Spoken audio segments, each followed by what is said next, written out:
पिछले वीडियो में जो है क्वेश्चन नंबर 5 तक देख लिए थे। आज जो है क्वेश्चन नंबर 6 से देखने वाले हैं इस वीडियो में हम। तो एक्सरसाइज 1.2 देख रहे थे हम, क्लास 10th का जो मैथ है। तो सबसे पहला जो क्वेश्चन है 6 नंबर का, निम्नलिखित गुणनखंड वृक्ष में लुप्त संख्याओं a, b, c, d, x, y के मान ज्ञात करें। मतलब यहाँ पे जो लुप्त संख्या है ना, जैसे यहाँ पे लुप्त संख्या a है, b है, c है, d है, जो भी लुप्त संख्या है इसका क्या करना है, इसका मान निकालना है। इसका देखो ये जो है ये क्या है, गुणनखंड वृक्ष है। इसको हम क्या कहते हैं, गुणनखंड वृक्ष कहते हैं। गुणनखंड वृक्ष का जो है इसके जो गुणनखंड विधि से ही इसको हल करेंगे। जो खाली स्थान उसको क्या करना है, इसमें भरना है। तो बताओ ये जो संख्या है 1260 है, ये 2 है, तो बताओ ये यहाँ पे कितना होगा। तो करेंगे क्या यहाँ पे, तो 1260 को 2 से अगर गुना कर देते हैं तो ये संख्या आ जाएगा। क्योंकि समझो यहाँ पे, क्योंकि ये संख्या इसमें इससे भागा दिया होगा तब नहीं ये संख्या आया है। यहाँ पे कोई संख्या होगा a, मान लो a संख्या है और इसमें कितना से भाग दिया है, 2 से, और 2 से भाग दिया तो ये प्राप्त हुआ ना। अगर इसको इसी से गुना कर देंगे बताओ ये संख्या आएगा ना, है। तो इसको जो है न करेंगे क्या, 1260 को 2 से गुना कर देते हैं तो कितना आता है, तो आ जाएगा ये 2500। ऐसे गुना कर देते, देखो 0 होगा, 6 दूनी के 12 होगा, बाकी 1 दूनी के 4 1 5, ये 2 का 2, 2520। ये जो a का मान कितना निकल गया है, हाँ a का मान निकल गया 2520 निकल गया है। उसके बाद देखो यहाँ पे 1260 है और यहाँ पे निकला 630। तो बताओ इसमें कितना से भाग दिया जो 630 प्राप्त हुआ यहाँ पे। तो करेंगे क्या, अगर हम 660 तो इसमें भाग देते हैं, 1260 में 630 से क्या देते हैं भाग, ये 0 से 0 कट जाएगा। उसके बाद 3 से काटेंगे, 3 दूनी के 6, 3 का 3 और 3 चौके 12 और 3 दूनी के 6। फिर काटते हैं 7 से काटते हैं, 7 के 21, 6 के 42, 3 का 3 दूनी के 6। तो बताओ इसका b का मान कितना निकला है। तो यहाँ पे जो b का मान निकला है वो 2 निकल गया है। तो समझा, यहाँ पे देखो अगर ये संख्या ऊपर वाला है, मतलब यहाँ पे 2 से भाग देने पर संख्या ये प्राप्त हो रहा है, तो दोनों का पहले यहाँ पे भाग दिया तब ना प्राप्त हुआ है। ये संख्या निकालने के लिए क्या कर देंगे, यहाँ पे गुना कर देंगे। और ये संख्या जो है यहाँ पे 1260, यहाँ पे जो ये शेषफल प्राप्त हुआ है ना, तो हमको यहाँ पे जो निकालना है, अब भाजक निकालना है, तो भाजक निकालने के लिए क्या करेंगे, हम भागा दे देंगे। मतलब शेषफल से जो है इसमें भाज में भागा दे देंगे। 1260 में जो है 630 से भागा दिया तो कितना प्राप्त होता है, 2। तो b का मान कितना हो गया, 2 हो गया। उसके बाद देखो यहाँ पे c का मान निकालेंगे। तो यहाँ पे देखो यहाँ पे 630 है और 2 से भाग देंगे तो शेषफल कितना प्राप्त होगा। तो भागा एक बार देख दो, यहाँ पर अगर तुम भागा देगा संख्या 630 अब बटे 2 करेगा न रे, 2 का 2 तिया के 6 होगा, अब 15 दूनी के 30, मतलब 315 नहीं निकलेगा। तो बताओ ये c का मान कितना निकला, 315 निकला है। उसके बाद यहाँ पे देखो 315 ये निकल गया, यहाँ पे लिख देंगे ये कितना निकला है, 315 निकला है। निकालने के लिए 315 में हम 105 से क्या देते हैं, भाग देते हैं। तो बताओ कितना मरतबा लग जाएगा, 3 मरतबा में कट जाएगा। ये किसका मान निकल गया है, d का मान 3 प्राप्त हुआ है। तो d का मान यहाँ पे 3 निकल गया है। उसके बाद यहाँ पे d का मान 3 जो निकलने के बाद जो है ना, अगर यहाँ पे x का मान निकालना है, जो 35 से अगर 105 में भागा देंगे तो यहाँ पे x का मान प्राप्त होगा। अगर यहाँ पे तुम 105 में 35 से भागा देता है तो 7 से लगा दो। अगर 7 से लगाता है 7 5 35 हो जाता है। यहाँ पे देखो 7 का 7 3 प्राप्त हुआ, 35 हुआ, तो 7 5 35, 5 तिया के 15। तो बताओ यहाँ पे जो x का मान कितना निकल गया है, 3 निकल गया x का मान। उसके बाद हमको किसका मान निकालना है, y का। तो y का मान निकालने के लिए फिर भागा देंगे, डायरेक्ट कर दो, 7 5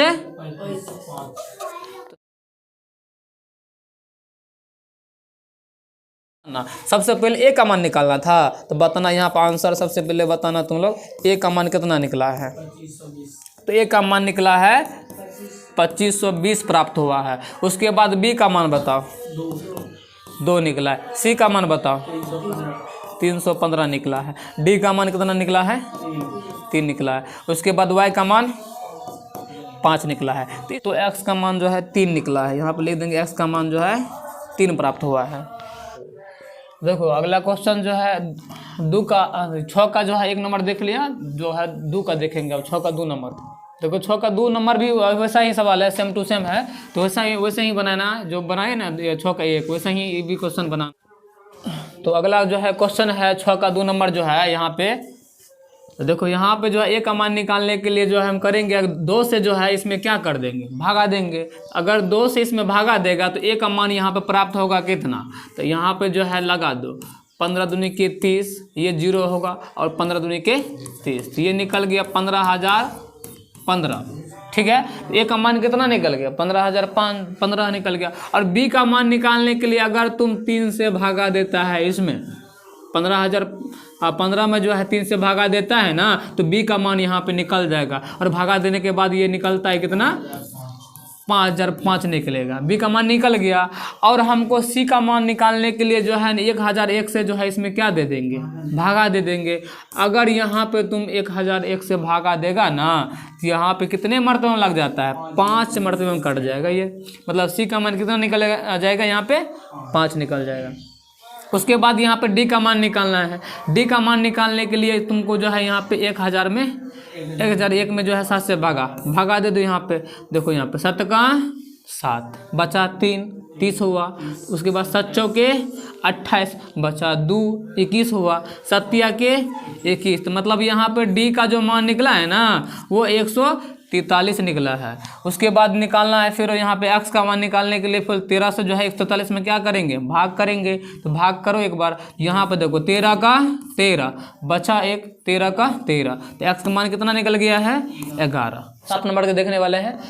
7 नंबर क्वेश्चन जो है अभाज्य गुणनखंड विधि द्वारा निम्नलिखित पूर्णांकों का एचसीएफ और क्या निकालना है, एलसीएम ज्ञात करना, एलसीएम निकालना है। तो सबसे पहला जो क्वेश्चन है यहाँ पे यह है 96 और 404 का जो है ना अभाज्य गुणनखंड विधि से क्या निकाल लेंगे, एचसीएफ और एलसीएम। तो सबसे पहले जो है 96 का हम जो है ना अभाज्य गुणनखंड कर देते हैं, और उसके बाद इधर जो है 404 का भी अभाज्य गुणनखंड कर देंगे। तो सबसे पहले यहाँ बताओ 96 में लगाएंगे 2 से, तो क्या होगा, 4 दूनी के 8, 8 दूनी के 16, 48 होगा।